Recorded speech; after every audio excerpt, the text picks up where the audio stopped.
हम जब आए तो उसी टाइम हमसे 2000 रुपया लिया था। अच्छा, बाकी उसको किसको कुछ डॉक्यूमेंट्स देखा था? कुछ डॉक्यूमेंट नहीं। बिना डॉक्यूमेंट्स के आपको अंदर आने दिया? नहीं, कुछ डॉक्यूमेंट नहीं।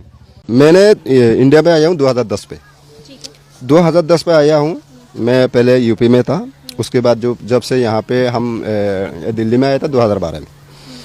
अगर हम यहाँ का बनने चाहता था, हम अगर यहाँ पे रहना चाहता था, आज 15 साल तक हम लंगी पहन के यहाँ नहीं घूमता, हम इसी झुग्गी पे नहीं पड़ा रहता।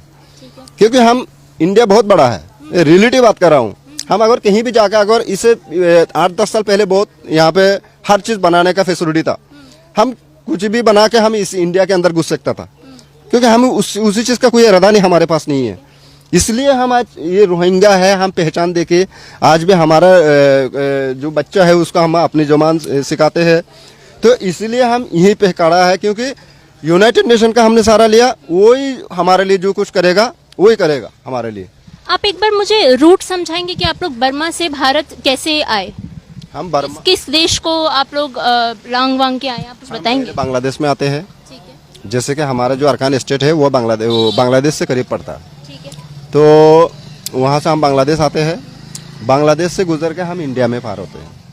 एक सवाल मैं आपसे पूछ सकती हूँ, जब आप बांग्लादेश से भारत आते हैं तो क्या वहाँ पे बॉर्डर पे कोई आपसे पूछता नहीं है, आपके पहचान पत्र वगैरह कोई कुछ नहीं मांगता? वहाँ पे कुछ नहीं मांगते हैं। अगर रियलिटी जो मैं कहूँगा, जो वहाँ पे बॉर्डर में जो बीएसएफ रहते हैं, उधर का भी बीएसएफ रहते हैं, हर बॉर्डर पे इधर का भी रहता है। जो रियलिटी कह रहा हूँ वही कह रहा हूँ। इधर भी लोग उनके जानने में रहते हैं, उनसे ताल्लुकात रहते हैं। बांग्लादेश वाला भी ताल्लुकात रहते हैं। जैसे कि हम बांग्लादेश उस तरफ आया, वहाँ पे जो लोकल लोग है उनसे जाके हम मिलते हैं, भाई हमें इंडिया में जाना है। वो जाके बांग्लादेश का या तो मतलब पश्चिम बंगाल से आप लोगों को साथ दिया जाता है? बांग्लादेश जैसे कि यहाँ कलकत्ता आसाम वगैरह इधर से, तो मतलब वो बॉर्डर बेसब जो रहते हैं उनसे जो आस पड़ोसी रहते हैं उनसे बात होते हैं। पैसे वैसे दिए थे आपने? हाँ, पैसे जरूर लेते हैं। कितना? हम जब आए तो उसी टाइम हमसे 2000 रुपया लिया था। अच्छा, बाकी उसको किसको कुछ डॉक्यूमेंट्स देखा था? कुछ डॉक्यूमेंट नहीं। बिना डॉक्यूमेंट्स के आपको अंदर आने दिया? नहीं, कुछ डॉक्यूमेंट नहीं।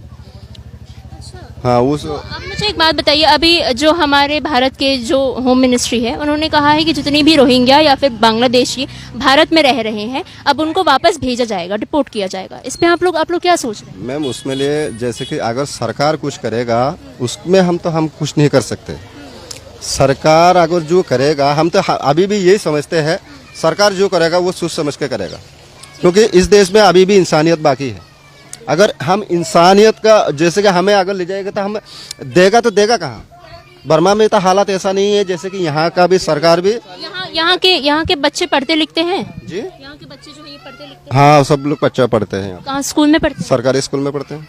अच्छा, तो इनके एडमिशन के लिए कुछ डॉक्यूमेंट वगैरह क्या मांगा जाता है? ये यूएन की तरफ से सपोर्ट लेटर देते हैं। अच्छा, उसी के रिकॉर्डिंग होते हैं। ठीक है। कोर्ट से भी हुआ था इनको बच्चों को पढ़ाने के लिए। নাম? রিয়া পিতা? মোশাররফ গাজী। বাংলাদেশে কোথায় বাসা আপনার? বাংলাদেশে আমার বাড়ি বিষ্ণুপুর, কোন জেলা? নড়াইল জেলা। নরজা। ইন্ডিয়াতে কোথায় ছিলেন? ইন্ডিয়াতে গুজরাটে ছিলাম, আহমেদাবাদ। গুজরাটে। আচ্ছা, গুজরাটের থেকে কেন বাংলাদেশে ফিরে আসলেন? আমরা ওই জায়গায় থাকতাম, আমাদের ঘর বাড়ি সব ভেঙে দিয়েছে। ঘর ভাড়ি ভেঙে দিয়েছে? তো কত বছর ধরে ইন্ডিয়ায় ছিলেন আপনি? আমি 5 বছর ধরে। 5 বছর ইন্ডিয়াতে ছিলেন। আচ্ছা, ইন্ডিয়াতে আপনি কিভাবে গিয়েছিলেন, বৈধভাবে না অবৈধভাবে? এইখান থেকে তো গিয়েছিলাম অবৈধভাবে। হ্যাঁ, অবৈধভাবে। আচ্ছা, তো মানে আপনার হাজবেন্ডও তো বাংলাদেশে? হ্যাঁ, আমার হাজবেন্ড তো বাংলাদেশ। তার মানে ওখানে আপনার কিছুই নিয়ে আসতে পারেননি গুজরাট থেকে? মানে সব পুড়িয়ে দিয়েছে? হ্যাঁ, সব কিছুই নিয়ে আসতে পারেননি? কিছু